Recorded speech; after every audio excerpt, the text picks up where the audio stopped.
नमस्कार साथियों, मैं रत्ना वोरा। मेरे YouTube चैनल रत्ना वोरा बेबाक में आप सभी का बहुत बहुत स्वागत है। साथियों, मोदी और शाह के गुजरात में 26 की 26 सीटें भारतीय जनता पार्टी जीतने वाली है, ऐसा दावा किया जा रहा था। और इतना ही नहीं, CR पाटिल गुजरात के भारतीय जनता पार्टी के प्रमुख, उन्होंने तो यहाँ तक कह दिया कि हम सभी सीटें 26 की 26 सीटें 5 लाख के मार्जिन से जीतने वाले हैं। पर साथियों, अब की बार बीजेपी का ये जो दावा है, ये जो बातें हैं, इतनी आसान नहीं है। अब की बार 26 की 26 सीटें जीतना इतना आसान नहीं है। अब तक मोदी के चेहरे पर ये चुनाव लड़ा गया, पर इस बार मोदी का चेहरा फीका पड़ गया है, मोदी का चेहरा धुंधला पड़ गया है, मोदी के चेहरे के ऊपर कालिख लग गई है और एक नहीं कई तरह के आरोप प्रत्यारोप मोदी के चेहरे के ऊपर लग चुके हैं।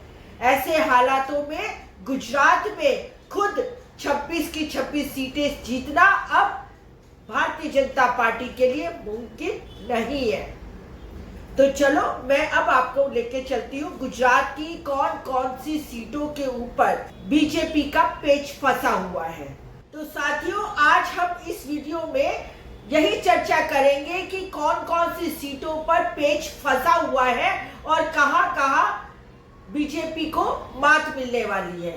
सबसे पहले मैं एक महिला उम्मीदवार की बात करती हूँ। जी हाँ, गेनीबेन ठाकुर की मैं बात कर रही हूँ, जिन्हें कांग्रेस ने बनासकांठा से टिकट दी है। और ये गेनीबेन खुद वाव कॉन्स्टिट्यूएंसी की दूसरे टर्म की विधायक है और ये राजनीतिक तौर पे बहुत ही परिपक्व है, हमेशा जनता के बीच में रहती है, जनता की आवाज है और जनता के कामों को प्रायोरिटी देके सबसे पहले वे जनता की आवाज उठाती है। विधानसभा में भी जब सेशन चल रहा होता है तो गेनीबेन ठाकुर महिलाओं के बारे में, गरीबों के बारे में, गरीब लक्षी योजनाओं के बारे में हमेशा से भारतीय जनता पार्टी को कटघरे में खड़ा रखती हुई आई है। तो गेनीबेन ठाकुर जिस तरीके से प्रचार प्रसार में लग गई है, उससे एक बात तय है कि बनासकांठा की सीट इस बार कांग्रेस के पाले में जाने ही वाली है और कांग्रेस यहां से जीतेगी। यह बात गुजरात के जितने भी रिपोर्टर्स हैं या जो भी टीवी चैनल्स हैं, वो खुद स्वीकार कर रहे हैं और सर्वे में भी यही आ रहा है कि गेनीबेन ठाकुर यह सीट जीतने वाली है। दूसरी सीट है भरूच की। यह सीट गठबंधन में आम आदमी पार्टी को दी गई है और यहाँ से चैतर वसावा इंडिया गठबंधन के उम्मीदवार के तौर पर चुनाव लड़ रहे हैं।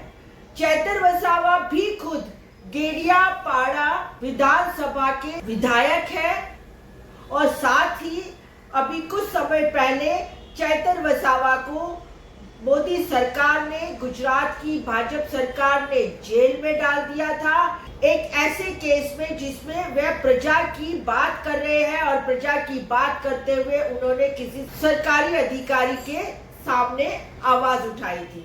तब ऐसी FIR में जब उनको जेल में हुई तो पूरा का पूरा आदिवासी समाज आज चैतर वसावा के साथ खड़ा हो गया और चैतर वसावा भरूच के अंदर अपनी फतह निश्चित करेंगे, इस दिशा में आगे बढ़ते चले जा रहे हैं। पर साथियों, यहाँ पर भारतीय जनता पार्टी ने चैतर वसावा को हराने के लिए ओवैसी का इस्तेमाल किया है। अब यहाँ पे मीम की ने अपना एक मुस्लिम उम्मीदवार भी खड़ा कर दिया है सिर्फ और सिर्फ चैतर वसावा को हराने के लिए। परंतु अब मुस्लिम समाज में भी जो ओवैसी है वो भारतीय जनता पार्टी के बी टीम है, यह जाहिर हो चुका है, जग जाहिर हो चुका है। इसलिए अब मुस्लिम समाज भी किसी भी हालत में अपने वोट बंटने नहीं देना चाहती है और सब लोग, चाहे वो आदिवासी समाज हो या मुस्लिम समाज हो, सभी समाज आज चैतर वसावा के साथ खड़े हैं और चैतर वसावा की जीत सुनिश्चित करने के लिए वे लोग चैतर वसावा को ही वोट देंगे। अब तीसरी सीट है साबरकांठा की। यह साबरकांठा की सीट अपने ही अंतर कलह से नुकसान में जाने वाली है और साथ ही जो कांग्रेस ने उम्मीदवार दिए हैं। कांग्रेस ने डॉक्टर तुषार चौधरी को इस सीट से उम्मीदवारी करवाई है और यहाँ पर खेड़ ब्रह्मा से खुद डॉक्टर तुषार चौधरी अभी विधायक भी है और इसी सीट से इन्होंने 2 बार लोकसभा की भी नुमाइंदगी की है। लोकसभा में वे मिनिस्टर भी रह चुके हैं।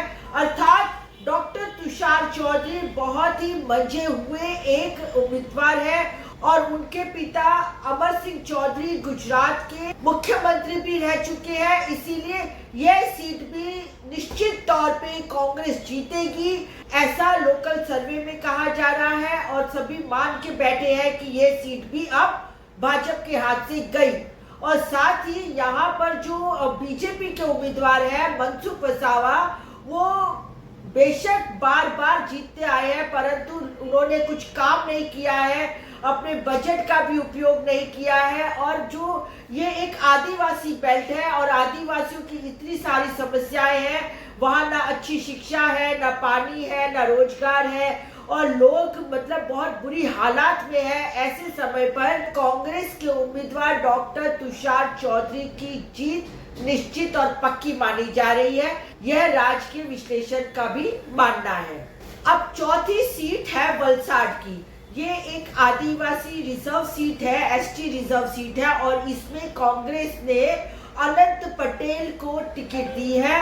और अनंत पटेल एक ऐसा आदिवासी का नाम है जो हमेशा आदिवासियों के प्रश्नों पर लड़ते हैं और उनके जल, जंगल और जमीन के जो भी प्रश्न होते हैं उसके लिए अनंत पटेल हमेशा अपनी आवाज उठाते हैं।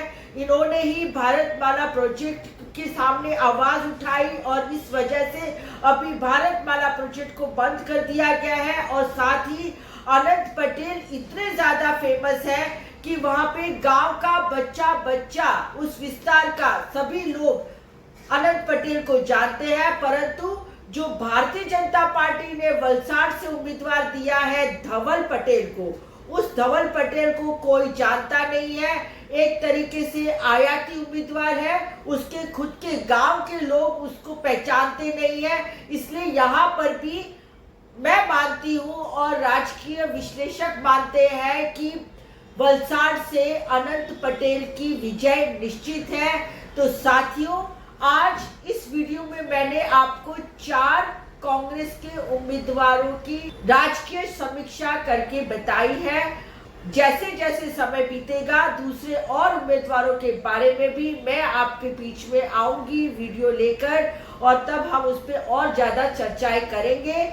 फिलहाल गेनीबेन ठाकुर, चैतर वसावा, डॉक्टर तुषार चौधरी और अनंत पटेल की सीटें भाजपा के पाले से निकलकर कांग्रेस के खेमे में आ रही है, ऐसा ही दिखाई दे रहा है और ऐसे ही सर्वे बाहर आ रहे हैं।